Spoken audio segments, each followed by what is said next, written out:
Cindy from the Post and Rail, and today I'm making hot cross buns, and I'd love to share my recipe with you. It's pretty easy and quick going. So 2 3/4 cup of plain flour or baker's flour. I always prefer baker's flour. I feel like it gives you a more tender bun at the end of it.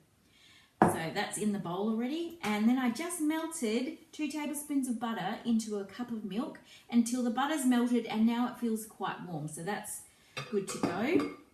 I've got 2 eggs which are going to go straight in. Never do the eggs in the bowl while the paddle is spinning. I learnt that the hard way. 2 eggs in. Now, I know you want me to measure the yeast amount, and I will. Just for your benefit, I totally don't normally. 2 teaspoons of yeast. Look at me measuring. I normally tip some into my hand, but I know that not everyone does that, so I'm measuring. 2 teaspoons of dried yeast, and then we've got some dried spices, which is good. Cinnamon. Please don't make me measure this stuff. We're just going to tip some in. It's approximately a teaspoon. Nutmeg. Beautiful spices. Now, nutmeg's always better if you can get one of the little nutmeg balls and zest it in. So it's just a little seed husk. And then I just use the zester and put some in. This is a wonderful smell when you do it fresh. Oh, I'm probably shaking the oopsies. Never mind. And about 1/4 of one of those goes in, and that's that wonderful warming spice that you can taste. It's not quite prominent, but it does make a big difference. Next, we're going to go in with some ground ginger. That was exactly a 1.5 teaspoons. And so we've got the yeast, we've got that, we've got the melted butter into the milk. That's going to go in. And then it's already smelling good. As soon as that warmth hits the dried spices, it's beautiful. Okay. Now we're just going to mix it on a low speed until it comes together. And unlike bread dough, which you want to be clean the bowl, we actually want this to be a little bit sticky. So if I haven't added enough milk, and the reason I don't want you to get attached to how much milk you're going to add is flours could change, brand, time of year, plain flour, baker's flour, different brands of all of those, humidity in the air. So don't get too obsessed with measuring the milk amount. I'm expecting to add a little more. And also the egg sizes can change. It doesn't really matter. It won't affect the end taste. And I also will add the sultanas, but not till it's become a dough. Let's just wait for this to come together.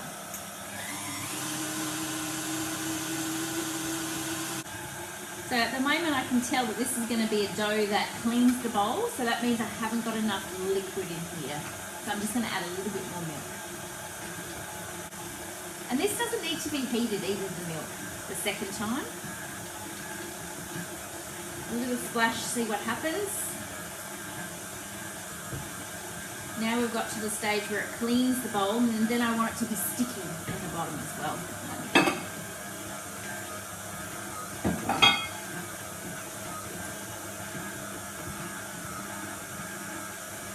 So we've cleaned the bowl. It's sort of wanting to stick at the bottom, which is a good sign.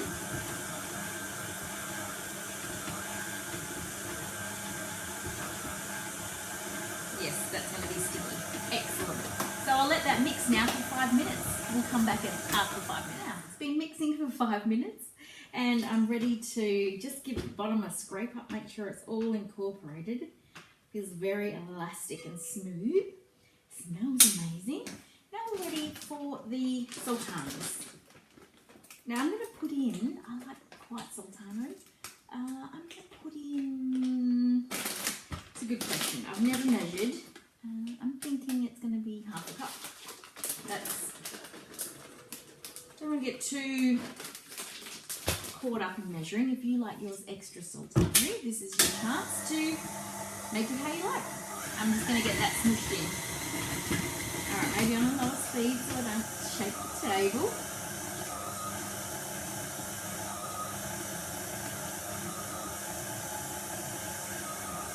Alright, that's it's not mixing into my delight, so I'm going to have to get in there with my hands, which pleases me greatly because I love playing with dough. So we're done with the mixing.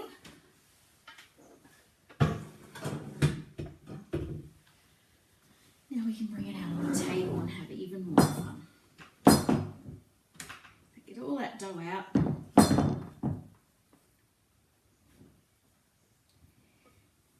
The next part of this recipe is to actually put this dough, once the sultanas are folded into it, back into the bowl to rise for about an hour. Now I found the perfect spot for this to sit, which is on the coffee machine, because the warming plate on the top of the coffee machine is a beautiful temperature for rising dough and just moving things along a bit quicker.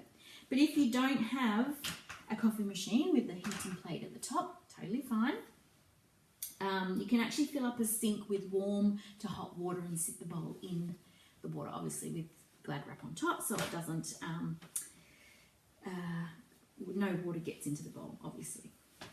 So now I'm just folding that in, and this dough feels incredible, and it's malleable and just lovely. I just want to get it like a reasonably even. We don't want one person to have a million sultanas and then the next person to have none. Although there's a few sultana police out there that would be happy to have one without. Just poke you back in there. Great, that's plenty. I just like playing with it, so I keep going. Okay, so I've just basically folded it into a little ball. Get my bowl back. Now I'm going to put a little drizzle of olive oil in there. This is so the dough comes out easier at the end. It's not for flavour, it's not for crispiness, anything like that. I'm going to smush the dough in like that and then flip it. Now it's coated in an even kind of anointing of olive oil. Put some Glad wrap over that, turn on my coffee machine, and get some, oh actually, I bought these the other day, which I'm happy to use. So shower cap, just for cooking, so I can reuse. Now I'll put it on my coffee machine. It would help if I plugged my coffee machine in. There we go. And so I put my dough on the coffee machine in the bowl, and I'll come back in about, well, maybe half to 3/4 of an hour and check on it and see what sort of condition it's in. If it's puffed up and risen, it's ready to roll into the different balls and get the, well, then we're basically 20 minutes from baking. So a couple of little steps, but it's pretty easy going. We'll be back. So it's been 45 minutes, and the dough, I think it's safe to say, has risen up like a big fatty boomba here up the side. That's how I know that it's doing very well and it's growing. So I'm just going to grab it out, and it's so silky and smooth. And the idea is to roll them into balls and get 9 in this square tin. So basically I'm going to line it with baking paper, and I don't know if you know this trick, but just in case you don't, you're going to screw up the baking paper, and when we unravel it, push it into place, it holds its shape without falling back in. So that's just an easy way of doing that. Now I'm going to very carefully, not very carefully, you know, I'm going to try and divide it into 3 equal sections. A little bit more there, brilliant. And then each of these into 3. So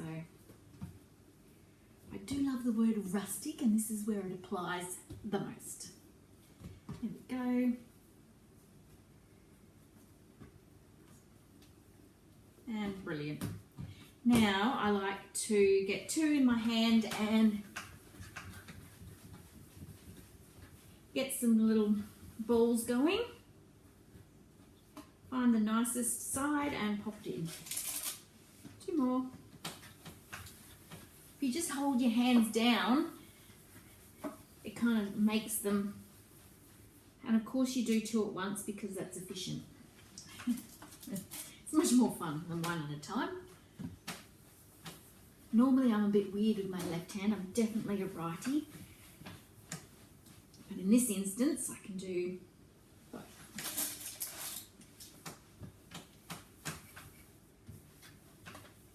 Back in the net.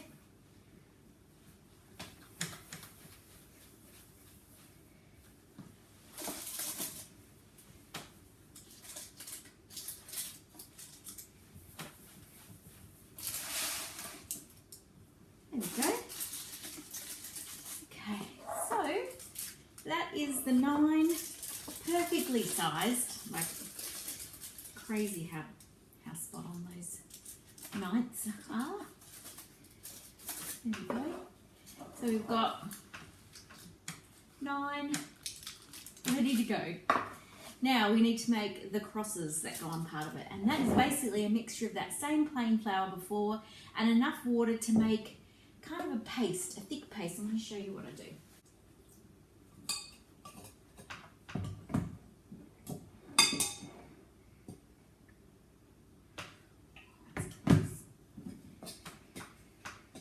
So it's nearly basically I would call that a dough ball. Tiny bit wetter than that. Couple of splashes.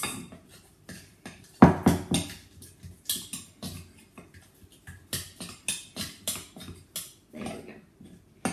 Let's see if this works. Quite a thick paste out of that, and I put it in a plastic sandwich bag. I'm just going to cut a very fine thing off the tip of it, and I'm going to use some pressure and hopefully pipe on.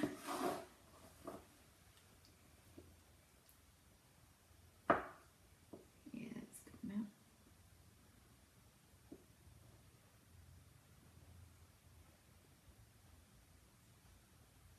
Beautiful.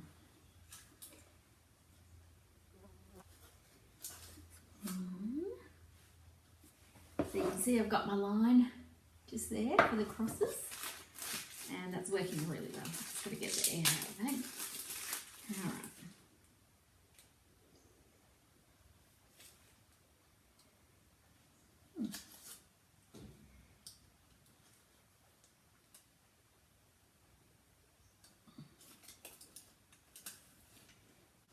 Manipulate it a bit to be where you want.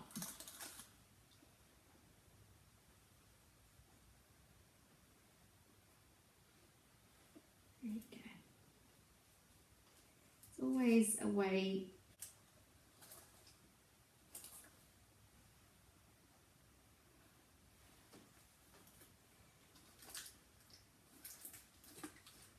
and there we go.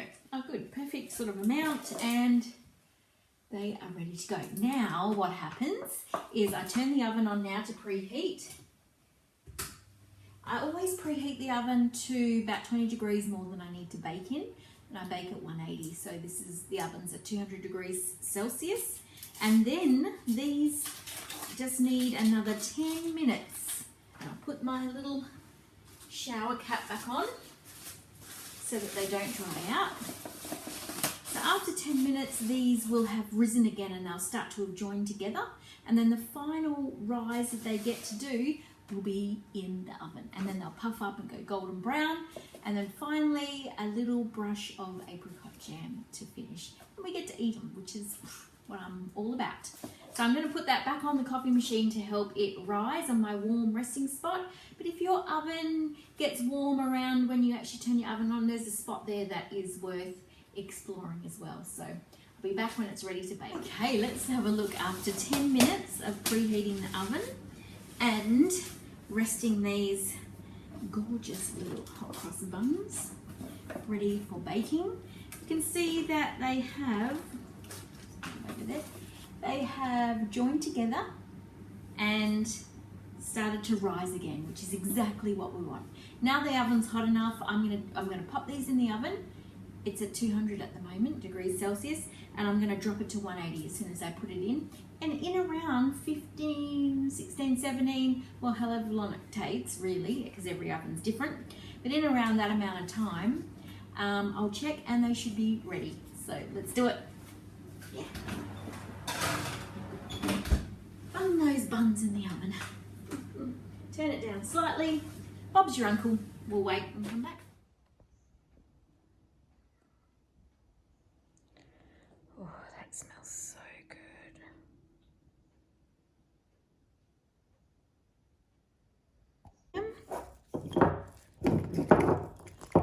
And while it's warm,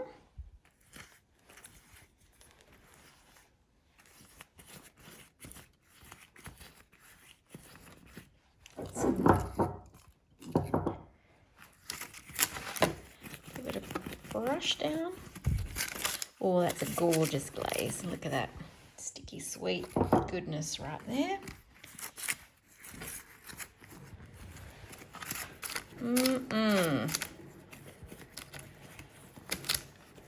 They took 18 minutes today. Beautiful. There you go, folks. That is my cross buns. Absolutely incredible.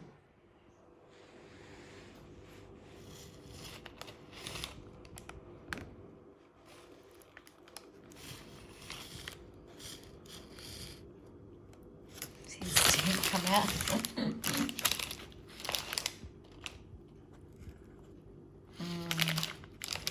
That's beautiful. Delicious.